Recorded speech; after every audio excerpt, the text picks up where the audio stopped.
오늘 우리에게 주시는 하나님의 말씀은 요한복음 7장 37절에서부터 39절까지 말씀입니다. 명절 끝날 곧 큰 날에 예수께서 서서 외쳐 이르시되 누구든지 목마르거든 내게로 와서 마시라. 나를 믿는 자는 성경의 이름과 같이 그 배에서 생수의 강이 흘러나오리라 하시니 이는 그를 믿는 자들이 받을 성령을 가리켜 말씀하신 것이라. 예수께서 아직 영광을 받지 않으셨으므로 성령이 아직 그들에게 계시지 아니하시더라. 아멘. 자, 우리는 계속해서 요한복음 7장에 기록되어 있는 초막절 이야기를 살펴보고 있습니다. 초막절은 우리가 이미 알고 있는 것처럼 유대인의 3대 절기 가운데 이제 순서상으로 치면은 그 해의 세 번째에 해당하는 절기죠. 그때는 유대인의 종교력을 기준으로 해서 7월 15일 날부터 7일간에 걸쳐서 이제 그 예루살렘 성전에 모여서 그 절기를 지켰습니다. 첫째 날은 성회로 모였어요. 거룩한 모임이죠. 그리고 8째 되는 날 같은 요일인데 그날에도 성회로 모임으로 그 모든 절기를 마쳤습니다. 그 절기를 지키기 위해 모인 유대인들은 가족들과 함께 초막을 짓고 그 안에서 지내야만 했어요. 그것은 광야 40년 동안의 여정 동안에 출애굽한 이스라엘 백성들을 지켜 보호하신 하나님의 그 은혜를 감사하고 그날을 기념하기 위한 하나의 의식이었습니다. 그렇다고 해서 초막절 절기 동안에 그들이 계속해서 초막 안에만 지냈던 것이 아니라 성전에서는 매일같이 화제를 드렸어요. 여기서 말하는 화제는 그런 희생 제물이라든가 여러 가지 뭐 이렇게 제물에 소요되는 것들을 태워서 그 향기로 하나님께 올려드리는 제사를 말합니다. 그 특히 첫째 날과 8째 날에 드려지는 그 성회 때는 어떠한 노동도 허락되지 않았습니다. 철저하게 예배에만 집중하였고 사람들의 마음이 온전히 하나님께로만 향하도록 그렇게 주님께서 명령하셨죠. 오늘 읽은 본문을 보면은 요한복음 7장 37절에서 명절의 끝날, 곧 큰 날이라고 기록하고 있어요. 그러니까 지금 짧게 제가 말씀드린 초막절 규례를 기준으로 살펴보면 명절의 큰 날, 그리고 끝날이면은 아마도 8째 되는 날, 성회가 열리는 날을 의미하는 것일 겁니다. 8째 되는 날의 성회는 첫째 날과는 의미가 많이 달랐어요. 물론 그때 드려지는 제사라든가 예배 형식이라든가 여러 가지 규칙은 똑같습니다만 참여하는 예배자들의 마음이 분명히 달랐다는 것이죠. 이미 살펴본 것처럼 그 한 해를 기준으로 해서 중요한 그런 절기들이 있고 중요한 날들이 있는데 그들 가운데 3대 절기 중에서는 초막절이 세 번째에 해당한다고 말씀을 드렸습니다. 그리고 지금 그 큰 날, 끝날이기 때문에 이제 그 성회를 마치는 날이 된 거예요. 이제는 한 해에 드려야 되는 주요한 절기는 다 마치는 날이 되기도 하고 또 시기상으로는 유대인들이 그런 농사 지은 것에 대해서 수확을 다 거두고 이미 참여한 시기이기 때문에 여러 가지로 몸과 마음이 좀 편안하고 여유가 있을 때였습니다. 아무리 규례를 따라서 좀 축제 분위기 속에서 초막 안에서 거했다고 하지만 일반적인 집에서의 생활에 비하면 분명히 불편했을 거예요. 그리고 매일 드려지는 그런 제사 같은 경우도 평상시에 드리는 그런 제사가 아니기 때문에 분명히 그것 또한 그들에게는 적지 않은 스트레스였을 것입니다. 하지만 이 마지막 성회만 마치고 나면 그들은 이제 다시 각자의 생업의 현장으로 돌아가게 돼 있어요. 이제 이것만 참아내면 되는 것이죠. 그래서 어느 정도 이렇게 기쁨이 있고 안도감이 있는 그 상황, 그리고 예루살렘 성전의 그 어느 날보다도 가장 사람들이 많이 모여서 집중하고 있는 그때 우리 주님께서 그들 가운데 서서 외치셨습니다. 지난번에도 살펴봤습니다만 예수님께서는 평소에 말씀을 전하실 때 늘 외치시지 않았어요. 하지만 정말 사람들이 하나님의 말씀을 듣고도 깨닫지 못하고 계속해서 하나님의 진리의 말씀을 왜곡할 때는 경우에 따라서는 목소리를 높이기도 하셨습니다. 하지만 서서 목소리를 높이신 케이스는 그렇게 흔하지가 않았어요. 그만큼 지금 주님 입장에서는 그들을 향해서 굉장히 긴박한 마음을 가지고 하나님의 말씀을 전하고 계심을 알 수가 있죠.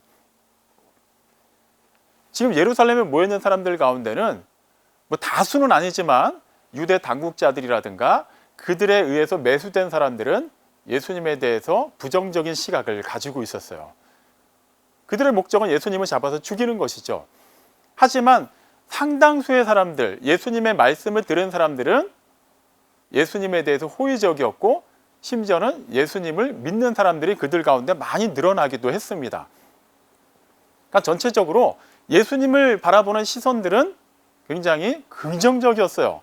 하지만 그들이 어떻게 예수님을 바라보느냐와는 상관없이 이제 이 초막절 마지막 성회를 마치고 나면 그들은 다 각자 살던 곳으로 돌아갑니다. 특별히 그들 가운데 예수님의 전도 여행에 동참하는 사람이 아니라면 그곳에 있었던 많은 사람들은 더 이상 예수님의 말씀을 듣지 못할 거예요. 다시는 예수님을 보지 못하는 사람들도 그들 가운데 있을 것입니다. 그렇기 때문에 예수님은 굉장히 절실한 마음으로 그들에게 말씀을 전하시는 거예요. 그들 입장에서는 굉장히 만족해하고 있습니다. 하나님께서 주신 율법을 잘 따랐고 그 초막절 규례대로 지금 그 절기를 완전히 완성을 하고 이제 편안한 마음으로 집에 돌아가기만 하면 되는데, 주님이 보실 때 그들의 영혼은 전혀 그렇게 편안한 상태가 아니라는 것이죠. 그들은 모르고 있지만 그들의 속사정을 누구보다도 잘 알고 계시는 주님이 보실 때는 그들은 굉장히 치명적인 상태에 놓여져 있었습니다. 그래서 그들이 가장 필요로 하는 부분, 그럼에도 불구하고 알지 못하고 깨닫지 못하는 그 부분에 대해서 주님이 지금 외치신 거예요. 누구든지 목마르거든 내게로 와서 마시라라고 말씀하셨어요. 우리는 그 목마름에 대해서 너무나도 잘 알고 있습니다. 그냥 음식을 참는 것보다 물을 참는 것이 더 힘들기 때문이에요.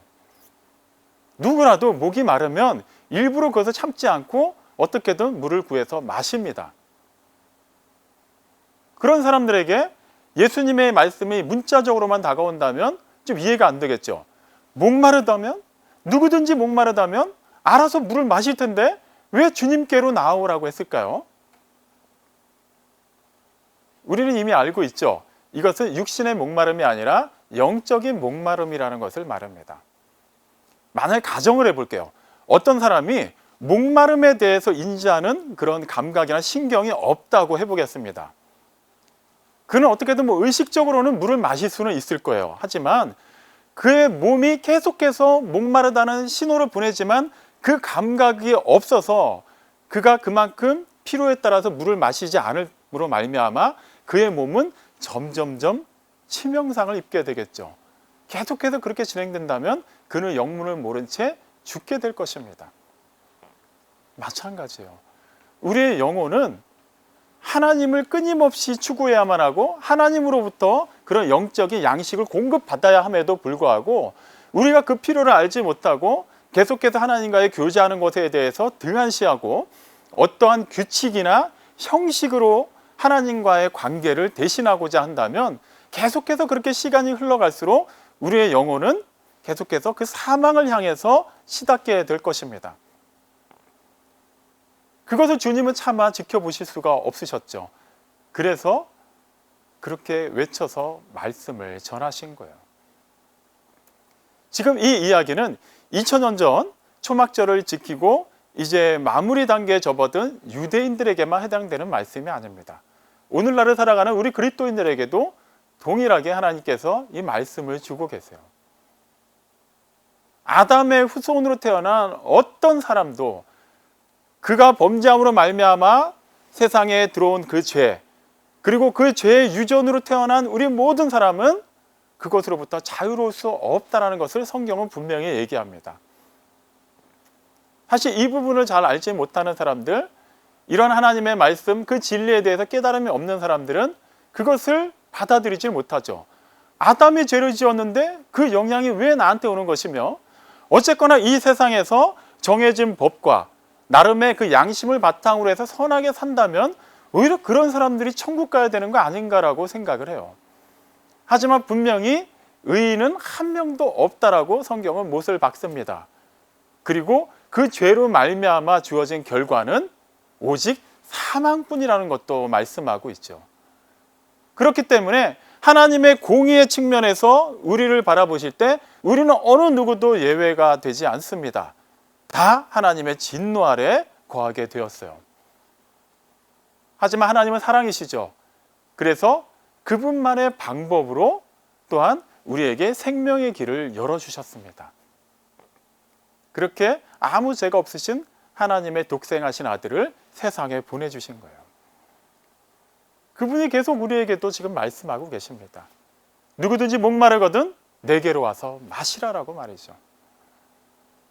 사실 우리는 이 목마름에 대해서 상당히 부담스럽게 여깁니다. 특히 우리 그리스도인들은 아니 이미 내가 예수를 믿고 이렇게 신앙생활을 하고 있는데 굳이 계속해서 목마름을 느낄 필요가 있을까? 실제 내가 느끼지를 못하는데 어떻게 그것을 거짓말로 내가 목마르다고 할 수 있을까? 나는 이미 그 부분은 다 해결됐다라고 생각하기 때문이에요. 과연 그럴까요?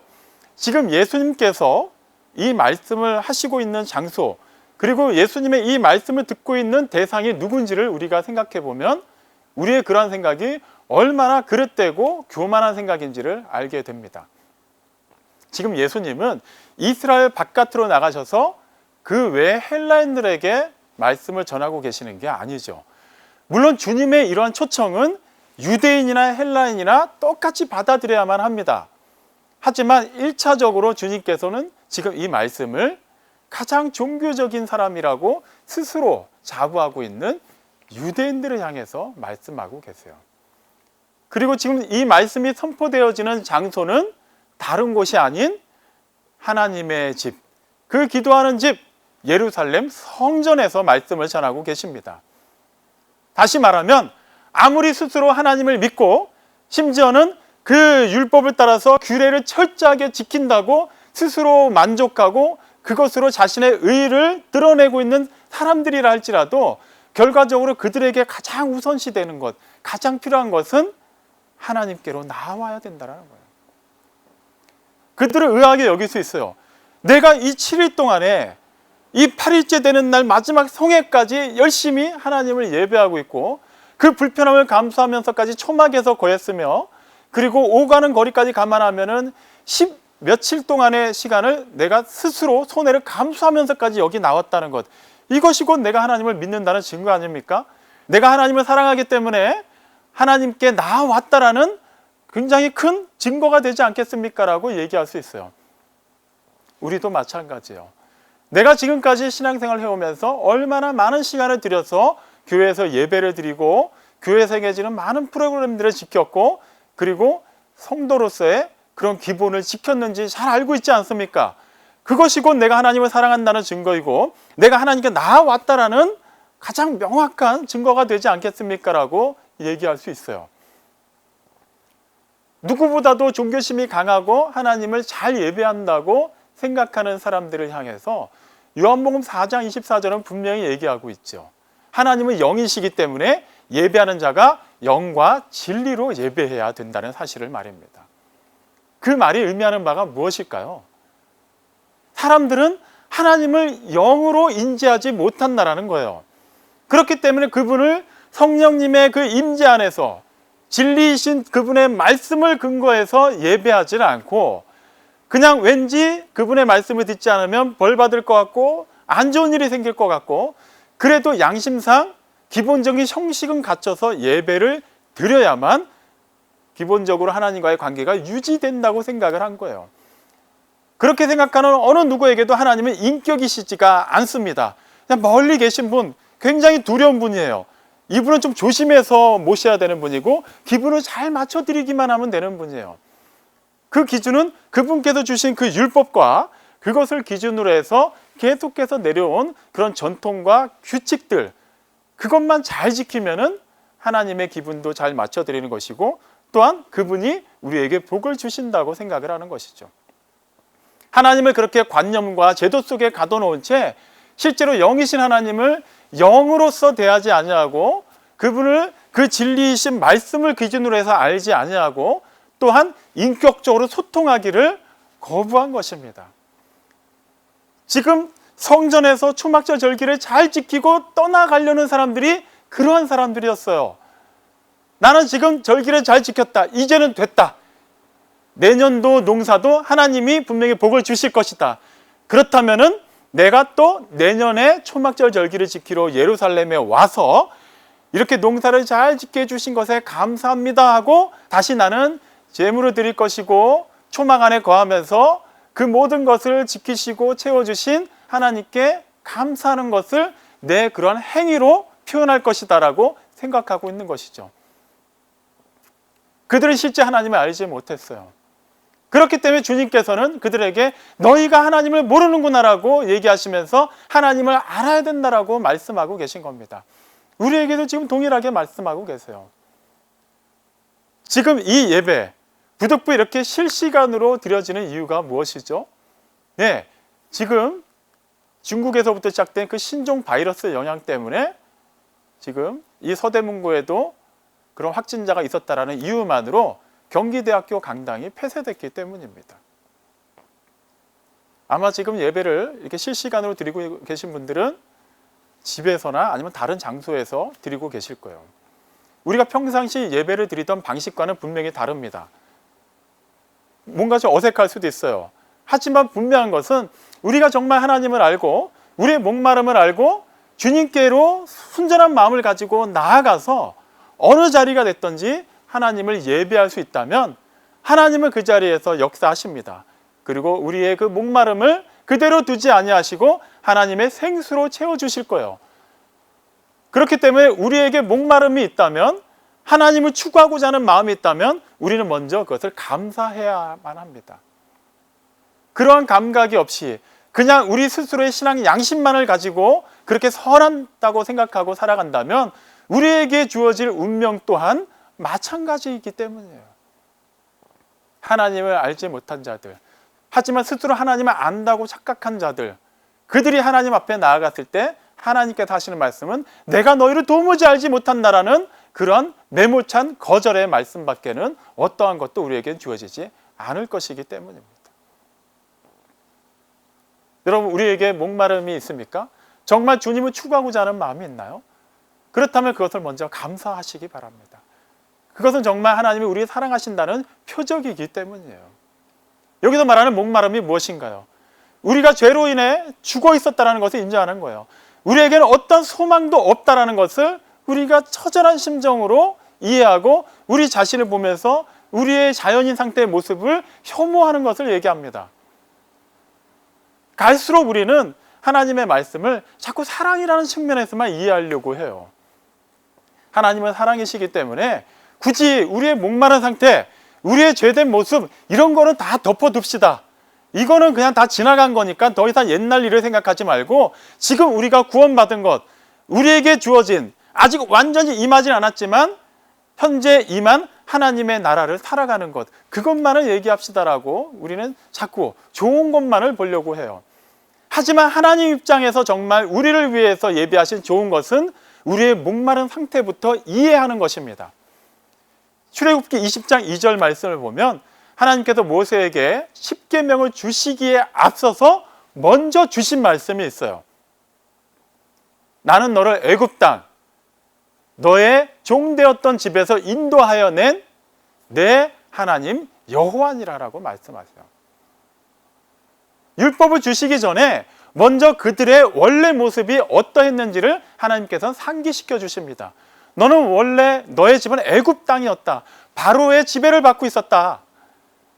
그때는 내가 너에게 율법을 주지 않았고 그때는 너도 굳이 내 말을 따를 필요가 없었다. 하지만 이제는 내가 그 너의 종되었던 상태에서 자유자로 나의 소유로 이제 나의 집으로 이끌어가겠다. 그렇기 때문에 너는 이제 나의 통치를 받는 자로서 나의 법을 따라야만 한다고 말씀하고 계신 거예요. 하나님과 우리의 관계는 이렇듯 어떠한 상황 속에서도 어떠한 모양 가운데서도 우리의 원래 모습을 인정하는 것부터 시작을 해야만 합니다. 그래야만 하나님을 아바, 아버지라고 부를 수 있는 것이 얼마나 우리에게 복된 감격인지를 알게 돼요. 그래야만 예수님이 우리의 유일하신 주와 그리스도가 되시는 것에 대해서 우리는 감사할 수 있게 됩니다. 이것을 깨달아 알 수 있도록 우리 가운데 내주하시고 우리를 지켜 보호하시는 성령님의 말미암아 그분의 그 존재로 인해서 우리는 기뻐하고 감사할 수 있게 되는 것이죠. 어쩌면 오늘 이 본문을 가지고 말씀을 들은 분들 가운데 이렇게 생각하는 분들도 계실지 모르겠습니다. 그렇다면 주님이 목마른 자는 내게 나오라고 말씀하셨으니까 내가 일단은 나가려면 목마름이 있어야 된다는 얘기인데 나는 사실 그거 잘 모르겠습니다. 그냥 지금 송 목사가 계속 목말라 해야 된다라고 목마르기 때문에 나가야 된다고 얘기하니까 그래야 될 것 같긴 한데 진짜로 생각할 때 나는 내가 왜 목말라야 하는지도 모르겠고 목마르긴 해야 될 것 같은데 어떤 부분에서 목말라 해야 되는지 모르겠습니다. 그렇게 생각하는 분이 계실지도 모르겠어요. 하지만 중요한 것은 그렇게 생각하는 것조차도 우리에게는 영혼의 목마름이 있다라는 귀한 증거가 된다는 거예요. 그러한 생각은 우리가 스스로 할 수가 없는 생각이기 때문입니다. 우리가 정말 목마름을 느낀다는 것은 우리 안에 성령 하나님께서 내주하시기 때문에 그분이 계속해서 우리의 심적인 상태가 어떠한지를 깨달아 알게 해주시기 때문에 그거에 대한 반응으로 나타나는 거예요. 우리가 하나님을 믿는 가운데도 여러 가지 아픔이 있기도 해요. 괴로운 일이 있기도 합니다. 그런 여러 가지 심적인 어려움과 눌림 속에서도 그것이 우리의 인간적인 방법으로 해결하려고 하지 않고 하나님 앞에서 하다못해 탄식하는 한이 있더라도 그것조차도 우리에게는 영혼의 목마름으로 표출되는 것임을 잊어서는 안 돼요. 그러한 아픔과 어려움 또한 하나님의 은혜입니다. 그렇기 때문에 우리는 어떠한 방법을 추구하지 않고 유일한 생명의 근원이 되시는 주님께 나아갈 수 있기 때문이에요.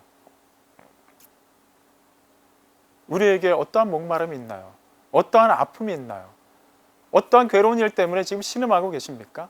계속 기도하고 있는데도 응답받지 못하고 지금 처해는 여러 가지 아픔 때문에 어떻게 해야 될지를 몰라서 전전긍긍하고 있나요? 밤에 잠을 못 이루고 있나요? 주님께서 말씀하십니다. 누구든지 목마르거든 내게 나아오라. 깨닫는 것만이 중요한 것이 아니라 깨달았다면 이제는 나아가야 해요. 목마른 사슴이 시냇물을 찾기에 갈급함 같이 내 영혼이 주님을 찾기에 갈급하나이다라는 그 시편 기자의 고백이 곧 우리의 고백이 되어야만 합니다. 목마르다면 우리는 이제 목마른 걸 알았습니다. 이제 주님이 알아서 해주십시오라고 생각할 것이 아니라 주님께 나아가야만 해요. 우리는 이 부분을 자꾸 다른 것으로 대체하려고 합니다. 알겠습니다. 내가 예배를 성실하게 드리겠습니다. 헌금을 빠지지 않고 내겠습니다. 전도하겠습니다. 교회에서 여러 가지 분야를 살펴서 할 수 있는 데까지 봉사를 하겠습니다. 좋습니다. 그것도 중요해요. 하지만 거기까지만 진행하고 머무르게 된다면 초막절 절기를 지키고 아무런 영혼의 목마름을 느끼지 못한 채 집으로 돌아가려고 하는 그 예루살렘 성전에 있는 사람들과 똑같은 사람들이 될 수 있다는 것을 우리는 잊어서는 안 돼요. 우리는 어떠한 상황 속에서도 우리의 그 목마른 상태를 우리의 방법이 아닌 하나님께로 가지고 나가서 해결을 받아야만 해요. 마가복음 2장 17절에도 주님은 분명히 얘기하셨죠. 나는 의인을 부르러 온 것이 아니라 죄인을 부르러 왔다. 주님이 지금 우리를 부르고 계신다라는 거예요. 이 말씀은 또한 오해해서 기분 나빠하지 마시길 바랍니다. 내가 예전 모습은 죄인이었다 하더라도 지금은 의롭게 되지 않았습니까? 그렇다면 적어도 주님의 그 말씀은 나와는 상관없는 말씀이 아닐까요? 지금 이 말씀은 예수를 안 믿는 사람들이 들어야 되는 얘기 아닐까요? 과연 그렇게 우리가 생각할 수 있을까요? 우리가 그토록 좋아하는 요한복음 3장 16절 말씀은 하나님이 세상을 사랑하셨다고 말씀하시죠. 지금도 사랑하고 계십니다.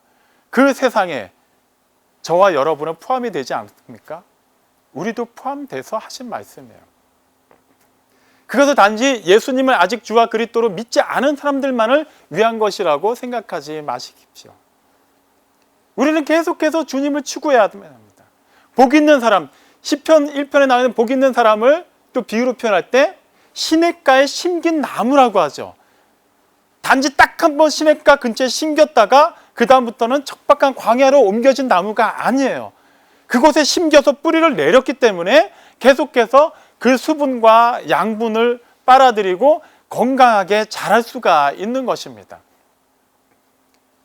복음서를 보면은 예수님의 공생의 기간 동안에 예수님을 만난 수많은 사람들이 등장하죠.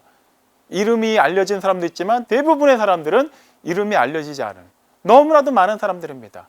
그들 가운데 예수님을 한 번 만난 사람도 있을 것이고 몇 번을 만난 사람들도 있을 것입니다. 하지만 몇 번을 만났던지 간에 예수님과 계속해서 동행하지 않았던 사람들의 결국이 어떻게 됐나요? 나중에는 예수님을, 그 전까지는 왕으로까지 추대했던 그 사람들이 오히려 십자가에 못 박아 죽이라고 얘기하는 그런 폭도로 변했음을 우리는 똑똑히 보았습니다. 심지어는 예수님과 그렇게 3년이라는 시간 동안을 동행한 제자들조차도 그렇게 주님이 이 땅에 오신 목적을 말씀하시고 그분의 죽음과 부활에 대해서 여러 차례에 걸쳐서 가르쳐 주셨음에도 불구하고 그들은 주님을 통해서 그들이 나중에 이스라엘이 회복됐을 때 어떠한 자리를 차지하게 됐고 그런 지위를 받게 될 것인지 그것만을 생각하는 그런 수준 낮은 모습들을 보여주었죠.